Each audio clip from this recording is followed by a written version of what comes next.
तो दोस्तों आज हम फिर से आपके लिए लेकर आए हैं देश दुनिया की मुख्य ताजा बड़ी खबरें। सबसे पहली बड़ी खबर में आपको बता दें कि हिमाचल प्रदेश में वोटिंग के दौरान बैलेट पेपर से बीजेपी ने कर दिया बड़ा घोटाला। चुनाव आयोग से अब शिकायत करेगी कांग्रेस पार्टी, कई बीजेपी के नेताओं को होगी जेल। वहीं आपको बताएंगे दोस्तों की गुजरात चुनाव में राम मंदिर की हुई एंट्री। शंकर सिंह बघेला बोले बीजेपी बस राम के नाम पर करती है मार्केटिंग, राम मंदिर में रहे या टाट में इससे नहीं पड़ता देश की जनता को फर्क। वहीं आपको बताएंगे दोस्तों की गुजरात में भी बागी बने भाजपा का सिरदर्द, भरोसेमंदों को लगाया पीछे, हार रही है गुजरात में बीजेपी चुनाव। वहीं आपको बताएंगे दोस्तों कि दिल्ली एमसीडी चुनाव को लेकर बीजेपी पर केजरीवाल ने बोला हमला, कहा माल्या नीरव को मोदी ने भगा दिया विदेश, अब मनीष सिसोदिया को डालना चाहते हैं जेल में। वहीं आपको बताएंगे दोस्तों की मैनपुरी उपचुनाव में शिवपाल सिंह यादव बोले अखिलेश से कह दिया है कि अब चाहे जो भी हो रहेंगे साथ। वहीं आपको बताएंगे दोस्तों कि दिल्ली के मंत्री ने किया दावा एमसीडी की सत्ता में आए तो 5 साल में साफ कर देंगे दिल्ली में कूड़े के पहाड़। तो दोस्तों सभी खबरों को आपको एक एक कर बताने वाले हैं। वीडियो को लाइक कर चैनल को सब्सक्राइब कर दें और हमें कमेंट करके बताएं कि आपके जिले किस राज्य से हमारी खबरों को देख रहे हैं। इसी बीच पर तो दोस्तों अगली खबर की ओर तो हिमाचल प्रदेश में बीजेपी ने ईवीएम से कर दिया बड़ा घोटाला। बैलेट पेपर से पकड़ी गई भाजपा की चोरी, अब चुनाव आयोग से शिकायत करेगी कांग्रेस पार्टी। जब दोस्तों आपको बता दें कि हिमाचल प्रदेश में हुए मतदान को लेकर बीजेपी ने ईवीएम और बैलेट पेपर से बड़ा घोटाला कर दिया। वहीं आपको बता दें कि ईवीएम से हुए घोटाले की खोज आज कांग्रेस पार्टी ने कर ली है और जैसे ही इस बात की जानकारी कांग्रेस पार्टी को हुई तो कांग्रेस पार्टी ने चुनाव आयोग से अब इस मामले की जांच करने की मांग कर दी है।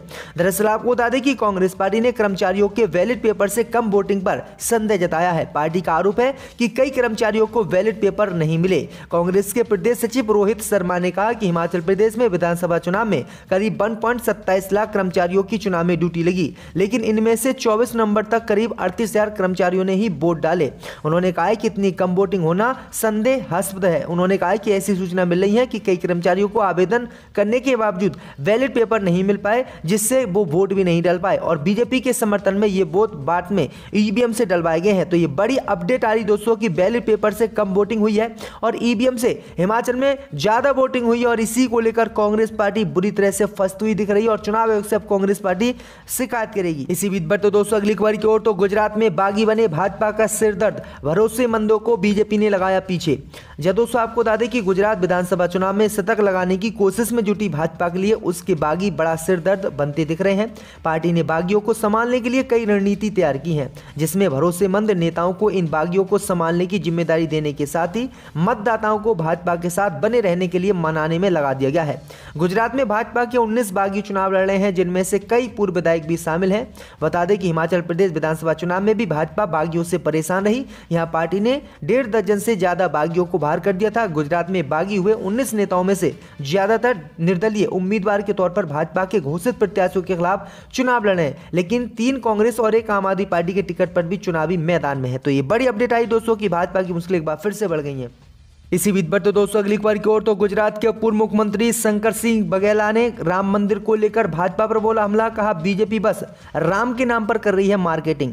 जब दोस्तों आपको बता दें कि गुजरात के पूर्व मुख्यमंत्री शंकर सिंह बघेला ने राम मंदिर को लेकर एक बड़ा बयान दिया है।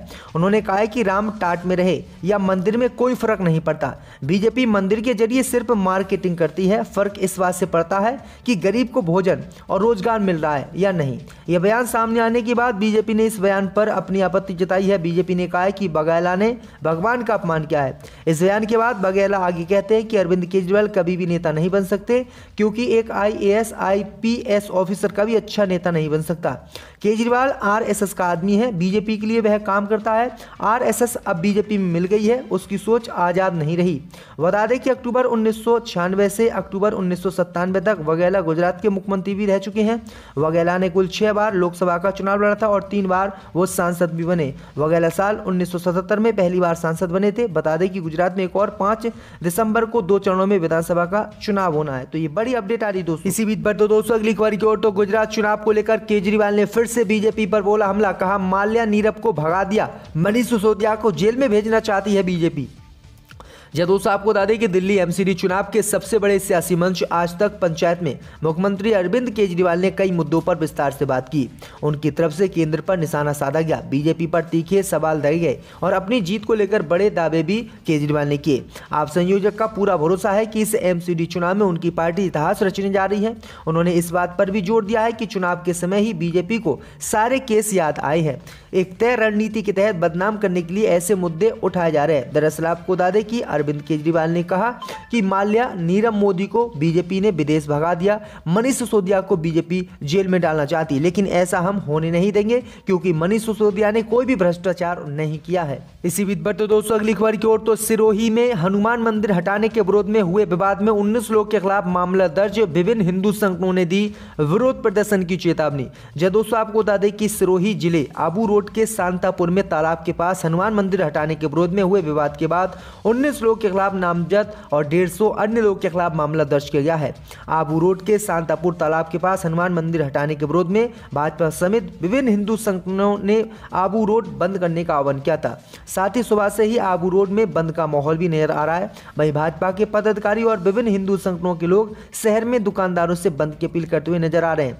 सुबह ही टोली बनाकर सभी लोग आबू रोड शहर को बंद करवाने के लिए निकले। आपको बता दें कि कल सांतापुर में हाईकोर्ट के आदेश के बाद प्रशासन द्वारा हनुमान मंदिर को हटाया गया था। उसके बाद मौके पर भारी रोष जनता का देखा गया, जिसमें पुलिस और गुस्साई लोगों में आमने सामने झड़प हो गई और पथराव और लाठीचार्ज हुआ, जिसमें कुछ लोग और पुलिसकर्मियों को भी चोट आई। वहीं पूरे मामले को लेकर आज आबू रोड के हिंदूवादी संगठनों ने शहर को बंद करने का आह्वान किया और सुबह से ही शहर बंद सा नजर आ रहा है। इसी बीच बढ़ते दोस्तों अगली खबर की ओर तो दिल्ली के मंत्री गोपाल राय ने किया दावा, कहा एमसीडी की सत्ता में आए तो 5 साल में साफ कर देंगे कूड़े के पहाड़।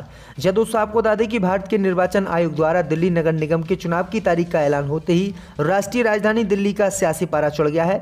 इस बार के एमसीडी चुनाव में कूड़े का पहाड़ राजनीतिक दलों के मुख्य एजेंडे में शामिल दिखाई दे रहा है। इसे लेकर एमसीडी में सत्ताहीन भाजपा दिल्ली अरविंद केजरीवाल सरकार पर आरोप भी मढ़ रही है।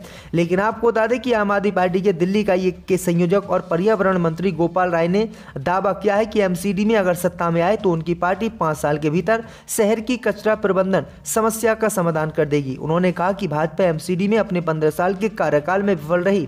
पार्टी ने इस महीने की शुरुआत में 4 दिसंबर को होने वाले एमसीडी चुनाव के लिए केजरीवाल की 10 गारंटी जारी की थी, जिसमें कूड़े के 3 पहाड़ों को हटाने और राजधानी में कचरा कुप्रबंधन की समस्या का समाधान करने का वादा भी किया गया है। तो ये बड़ी अपडेट आ रही दोस्तों।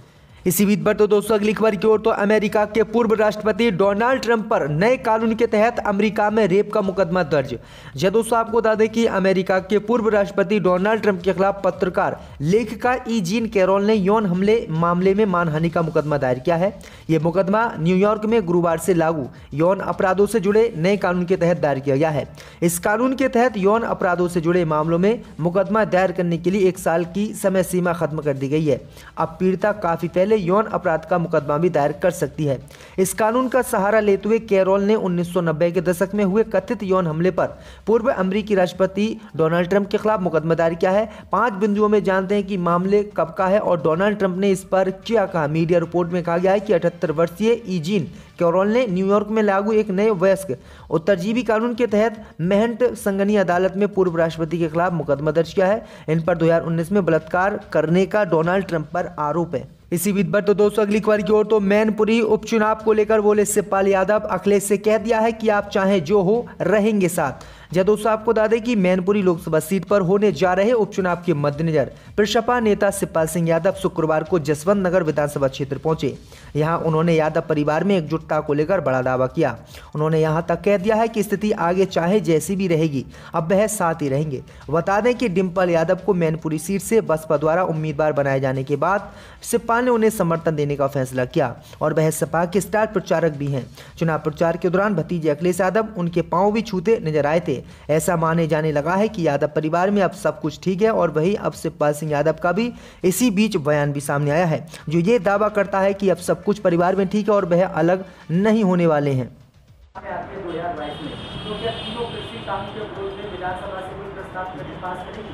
यकीनी तौर पे हम लोग उन कृषि कानूनों के खिलाफ हैं और हम ये कोशिश करेंगे कि उत्तर प्रदेश में ये लागू ना हो। अगर सरकार केंद्र की सरकार इसे नहीं ख़त्म करती है तो उत्तर प्रदेश में लागू हम लोग नहीं करते। सरकार बनने पर किसान जो रोने गए हैं उनके लिए समाजवादी पार्टी क्या आगे मदद करेगी? जब समाजवादी पार्टी तो अब भी कर रही है, आगे भी करेगी। समाजवादी पार्टी जब पावर होगी तो उन्हें पूरा इंसाफ दिलाएगी।